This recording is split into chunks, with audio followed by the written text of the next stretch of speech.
The wheelchair dance sport championships kick off today in Blackpool, England. So yes, the same Blackpool we all know and love. Same facility, the Winter Gardens, the exact same dance floor. And yes, the Winter Gardens is a huge entertainment facility, and there are more than just one floor. Now, this is a separate competition from Blackpool Dance Festival. Now, that is a month later, but same exact place, same setup. I'm going to put a link in the description here if you haven't seen this category of dance sport before. It is fascinating. So I'm going to break down for you today how this works. A friend of mine, in fact, owns an NDCA competition, and this year he hired an elite level wheelchair dance competitive couple to do the show at his comp. Usually I just want to save my students money. I'm like, oh, don't buy me that evening ticket, just save the money. But honestly, guys, I would pay top dollar to see this, guys. They are good. And it's not just artistically fascinating and aesthetically pleasing. Doing legit technique. Very enjoyable to watch. Fascinating. So they're dancers, guys. It's not just some hokey thing. Now, I do not remember dancing on wheels being a thing. In the dark ages, when I started competing 40 years ago, maybe there wasn't such a thing. So how does this work? Okay, so they do have mixed abilities on the floor at the same time.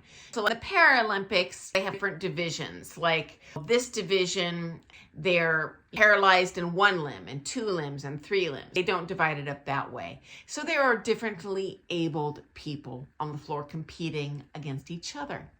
Now, functionally, in the physics, the mechanics, it reminds me of ice dancing, as they have that tiny connecting area on the floor. So the base of that wheel is going to be similar to a skater's blade in terms of spinning. Another way to think of it is they're going to have extraordinary, they might not have feet at all, but they're going to have that amazing floor pressure because they don't need to have two giant feet touching the floor. They can do it on this much of a wheel.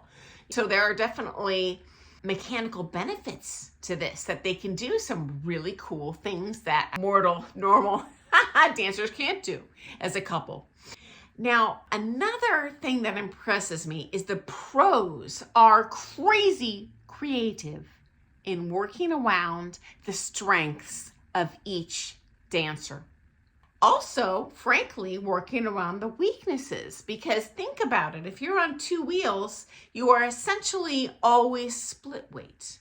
And the reality is, traditional ballroom dance partnerships, one of the things we max out in terms of flight is our standing leg action, where we are, in a nutshell, standing on one leg, okay?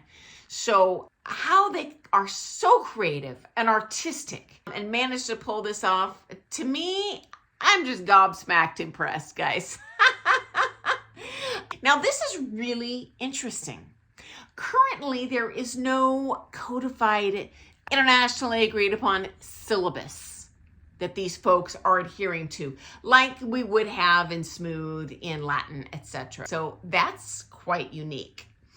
However, some organizations are trying to establish a foundation of figures at culturally agreed upon technique expectation. And so some leaders in this would be John Niemczyk from Roll Call. Sandra Fortuna actually has developed her own training program, which is great, because not all pros are creative enough to just pull this stuff out of their keister and teach someone well to be the best dancer they can be when they have special needs. I mean, Lord knows I couldn't.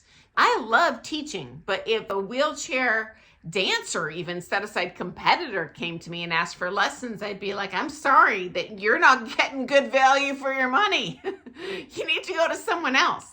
But there actually is training available to you for our pro friends here who might be interested in teaching that yourself or even just learning more. It is amazing and interesting, intellectually, physically, all the good juju, okay? And working around the different people, because paralysis can take countless forms. Bilateral, unilateral, just the bottom, partial paralysis. Such a thing exists, and this person is disabled. Is it complete paralysis? I mean, a million different varieties, guys. No two snowflakes are the same.